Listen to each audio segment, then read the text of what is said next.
And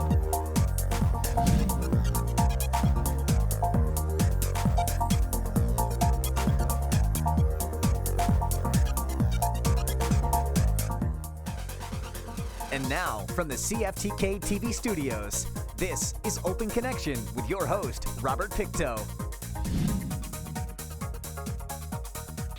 Welcome to Open Connection. I'm your host, Robert Pictou. Silviculture is the art and science of managing establishment, growth, composition, health, and quality of forests in a sustainable basis. Silviculture is often confused with managing stands and forests for timber, but silviculture practices can be used to manage forests for wildlife, water, or any combination of these other forest uses. On today's Open Connection, we open our archives to bring you this story from 1991. There have been numerous areas of conflict around the province over the years between logging companies and native bands surrounding the issue of forest management. When the BC government announced last spring it was funding something called the Forest Renewal Program, it hoped to bring the two sides together in a joint endeavor. Here in the Nass, this resulted in Skeena Cellulose of Terrace employing native subcontractors in brushing, weeding, and spacing in valley plantations. For the Nisga'a Tribal Council, it meant that years of lobbying were paying off. I think that quite a number of years ago, when the Nisga'a Tribal Council seen how the valley was and what was happening to the valley, started developing some of the work that is happening today. And some of that was done through a study by Herb Hammond and was brought to the Ombudsman in Victoria. And every time we have a meeting with forestry or any time we can say something to them, we always tell them that this is something that we're looking towards, is to make our forests the way they were before the road came in, and so that our people could live the way they used to live in the past.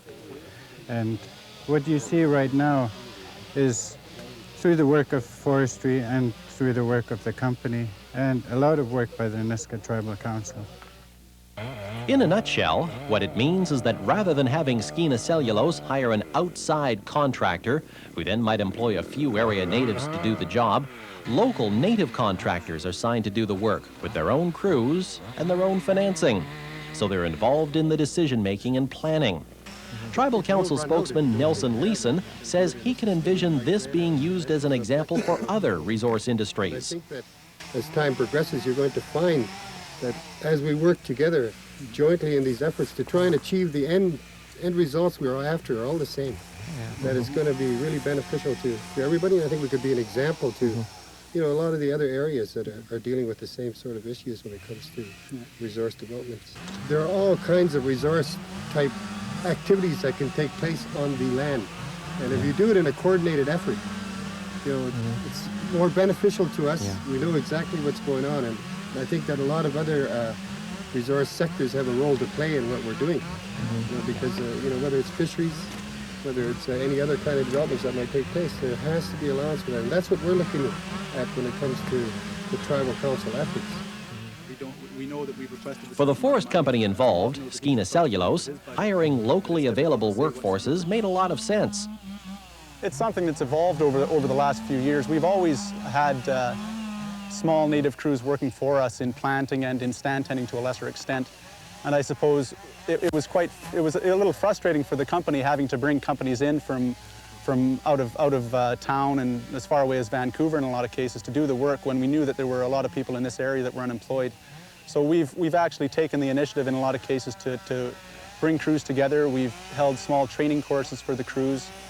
We've had a lot of the crews taking first aid courses, survival first aid courses, and like I say, it's worked out very, very well. The crews turn out to be very conscientious, in a lot of cases more conscientious than crews we've had coming in from outside. And with a few, there's always a bit of effort put into training, but so far it's proven to be a very, very good result.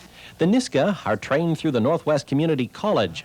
NWCC Liaison Officer Peter Haig is the man in charge of hiring the instructors and setting up the courses. So we were approached by various sponsoring agencies such as Nisga'a Tribal Council, and they put together, or we put together a course and supply all the training for the people. We supply the instructors and all the expertise on that end of it. I see. And how has it been going from the college then so far?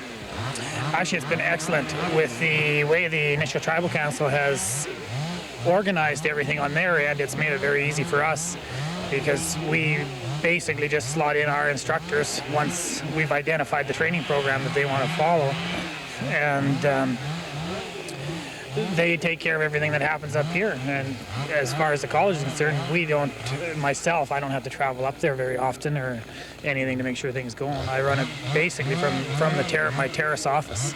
And the Nisga'a Tribal Council has a coordinator on staff, which I confer with, and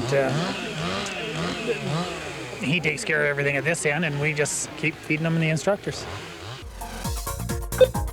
Open Connection will be right back after these messages.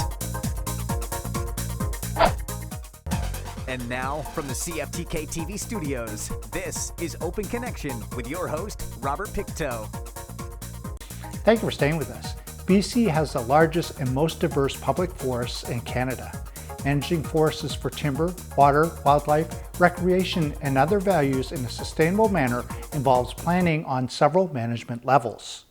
Let us return to the archives to hear from the Cailin Forest District Resource Manager. We're really happy with what's happening out here. This particular stand that we're looking at here behind me is being thinned and some of the brush removed. But the program is working out really well from our standpoint.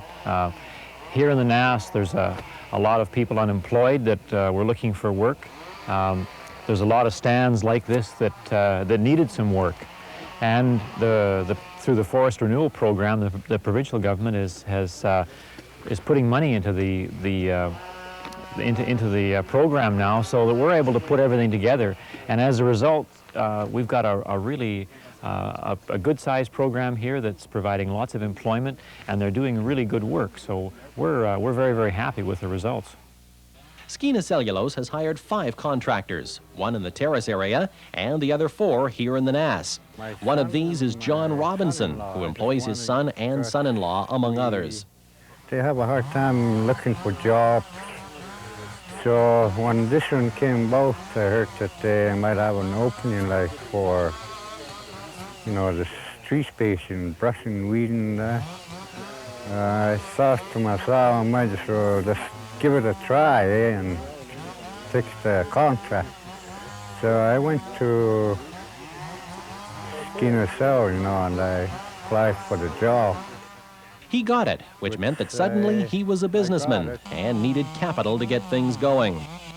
It's kind of hard when I first started. How come? Because I had to go on my own to buy stuff that I needed. And what helped me along is that some of the stuff I got, I had to get it through, I borrowed some money from credit union, to get some funding to start with some of the stuff I got. And that's how I got going, and it's working out all right now. Another contractor working for Skeena Cellulose is Brian Tate. He's handling nearly 50 hectares of timberland, but he says he could take care of twice that. Tate has worked with the company before, but this is his first time as a contractor. Still, he's had experience in some aspects of the job. I used to do council's bidding on other contracts before, so it's not new to me. I took a crash course in forestry with Nisga'a Tribal Council when they had a program under Herb Hammond. In that program there, we had a bonus added in there, and that was regen surveying and everything. That got me into tree planting. I knew how to bid on tree planting contracts after. And from then we did tree spacing for our band council. The fact that jobs are being found in a high unemployment area and that native contractors are able to go into business for themselves is gratifying to the Nisga'a Tribal Council. But as Stephen Azak notes, the importance of the program goes beyond that. One of the biggest concerns was our river and the ecosystem and how the logging was done around those tributaries that run into the river. That was one of the main concerns of our people, because our people live on a fish just about year round, and that's one of the staples of our people, and that's one of the things that we would like to protect. And the way some of the logging had been done in the past is that they go right into the creeks, right around the creeks. But the way things are going now, there seems to be more awareness of what the local people are thinking about the rivers around them. They know what it's like when one of their rivers close by is starting to get polluted or is damaged by logging, and a lot of people now are aware of that, whereas in the past that everything all through the whole province was just clear cut and things like that. But now I see that a lot of the local towns are more aware of the logging that's going around them. Many of the people I spoke with in the NAS hoped that the forest renewal program would be around for a while. Bob Wilson of the Forest Service says it will. Well, that's one of the principles behind the forest renewal program. Is it's a 5-year plan. So we've got sustained funding over a period of years, so that we can start something here, and then what we start we can keep going. One thing I will say for the Forest Service is they have been very, very cooperative in helping us develop the local crews that we have here. But the funding, nevertheless, it is still a very political sort of game, and funding for next year at this point is still a little speculative. We know that we've requested a certain amount of money, and Bob knows that he's requested money for his budget, but it's difficult to say what will happen if a new government comes in, or if the old government stays in place. It's difficult to say. Well, hopefully, I think one of the things we should be doing is making sure that Victoria knows what kind of accomplishments you guys have achieved here, because that's the best way to keep things going, is to show that that there's lots happening, rather than just it's not all talk. There's lots of hectares out there that are in a better shape, and guys have had several months of work. Contractor Brian Tate hopes the program does continue, though he says there are ways it can be improved. Right now we have to deal with banks, which is pretty hard to do. We aren't as fortunate as non-Indians, like ready to give us a loan or something in banks there. We had to work at it. We had to really work at it. We found it a little difficult. We're fortunate after the very first start there, it got better as we went along there. Then we proved that we can do the job, and it is a viable business. The returns are great. The people that I deal with there, they're just happy that we're creating jobs for people in the community, which used to be 90% unemployment before. Now there's revenue coming back again. Conflicts remain in the forests. Skeena Cellulose and the Greenville Band have been at odds over logging in the Ishkanish River area. And further east, the company may find itself squaring off against the Gitxsan over plans to log near Carpenter Creek. But at a time when forest companies are hurting and need all the revenue they can earn, and when natives are more insistent that they be more fully involved in the management of the resources on their claimed lands. Open Connection will be right back after these messages. And now, from the CFTK-TV studios, this is Open Connection with your host, Robert Pictou. Welcome back to Open Connection. In 1891, a Canadian physical education instructor living in Springfield, Massachusetts, invented an indoor sport to condition young athletes during the cold winter months. It consisted of peach baskets and a soccer-style ball. He called it basketball. Let us return to the archives to bring you this story from 1992.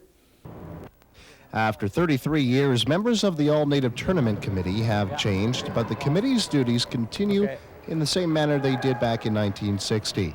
After 33 years of organizing a logistical nightmare, Committee Chairman Clarence Martin says the group has it down to a science. And that's not to say the organizational aspect of the week-long event is easy. What's often overlooked by the fans are the number of man-hours involved before the first basket is even made. Combine that with a tight budget, and you have all the makings of a major headache. How do the organizers cope with that pressure? They love the game of basketball. Well, we've noticed over the past years that, the actual planning begins kind of maybe about a month after the All-Native. And then we really get into making, really going strong with the actual plans itself sometime in around September, October. Because it takes a lot of working out the logistics and maybe trying to introduce new ideas, but it begins kind of immediately a month after the tournament. When did you actually get involved with this tournament? Well, I got involved back in, I guess, around 1978, as more or less just a volunteer, I really enjoy watching basketball and, just to help kind of on an organizational basis. So about 1978 is when I got involved, but as a chairman, I've been, I guess, about 7 years now. Is it hard to put a number of man hours that actually goes into one of these organizational events? Yeah, it is. It's like Russell and I, we start sending out letters or just contacting, the various organizations that the tournament's going to be happening in February, and then, we kind of work from there, working right up to finishing off on Saturday evening. Not only is Clarence the chairman of the tournament, he's also a jack of all trades. The busiest time is right from the first 2 days, Monday, Tuesday, because it takes that time just to work out the bugs and making sure everything's ready. And then after Tuesday, Wednesday on is kind of, it makes it a little easier for us. But the whole week is busy for, not just myself, but all the committee volunteers that, that we have, plus the committee members. Now, how do you go about inviting teams to this tournament? What's the criteria for it? Well, basically what we do is we look at the last year's. Like this year's, we'll take a look at again, and we have a rule that the first two teams that are out of that get knocked out of the tournament won't be invited back until the year after. But they have now a second chance of what we call a November qualifying tournament. So they have an excellent chance of getting back in for the year. So we look at how teams are playing in their category. Open Connection will be right back after these messages. And now, from the CFTK-TV studios, this is Open Connection with your host, Robert Pictou.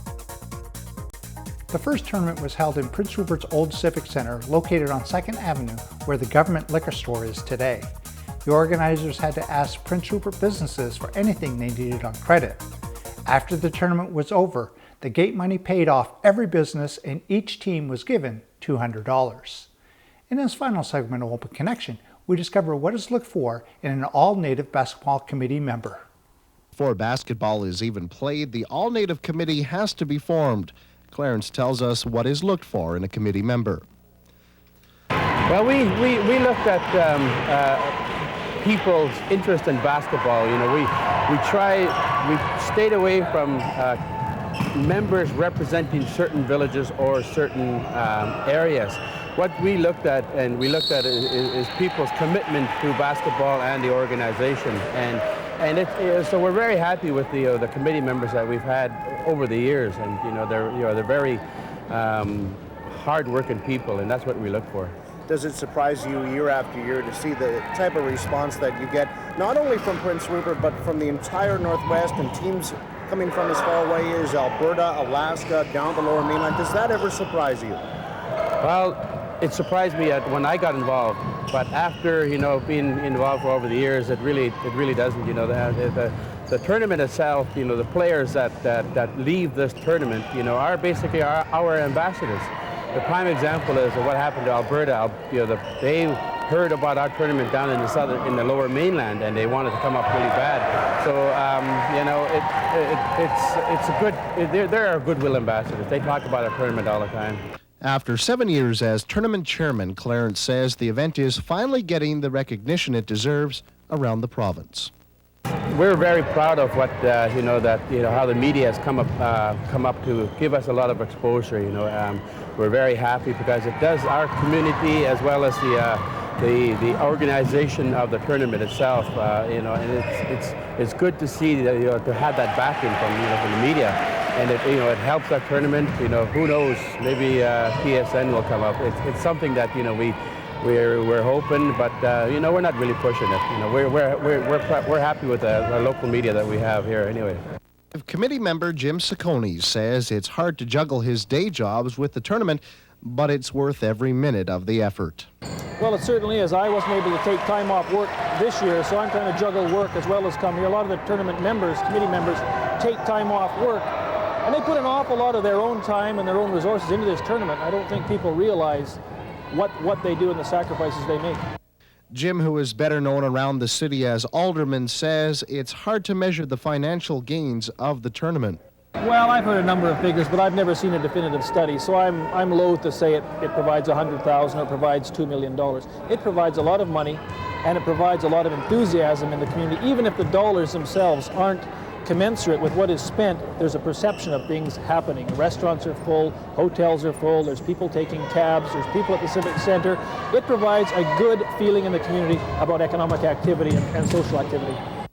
I asked Jim to look into the crystal ball and predict the tournament's future. He says it's very bright. I see the tournament's future as very bright, and I think it's going to change very much. The committee is grappling with a number of issues right now. One is the possibility of splitting the senior event into a village and an open category, which I think could have a lot of merit. The village teams have been the heart of this tournament over the years, and they bring the enthusiasm of the village rivalries here. We don't want to lose that. We also don't want to lose the caliber that the open players bring so that the young players can aspire to that. So I see us possibly moving in that direction. I also see the tournament committee moving towards assisting more athletic events in the Northwest and possibly even looking at scholarships through the high schools to encourage kids to stay in school. We're getting involved in a lot more things that are traditionally just away from tournament organization. The All-Native Tournament has come a long way since 1960. From 15 teams, the tournament has grown to showcase the best 26 All-Native teams from as far away as Washington State, Alberta, and Alaska. This year, the action was as good as the fans have ever seen. Teams like the Siksika Nations from Alberta thrilled audiences with one of the most exciting finals of all time when they beat last year's senior division champions Musqueam 100-96. Action was equally as good in intermediate play this year, with the emergence of Nanaimo as the team to beat. Nanaimo, in the end, went on to beat Metlakatla, Alaska, 80-73. Thanks to the work of Clarence Martin, Frank Parnell, Russell Gamble, Bernice Pilfold, Bill Angus, Art Sterrett, Leonard Alexei, Peter Haugen, Jim Ciccone, and Farley Stewart, next year's 34th tournament will probably top the excitement that was witnessed this year. How can a prediction like that be made? Just like Clarence Martin said, they have it down to a science. Thank you for joining us for this episode of Open Connection. The greatest distance in the existence of man is not from here to there, but the connection from his mind to his heart. If we can conquer that distance, we can soar like an eagle and realize our immensity within. I'm Robert Pictou.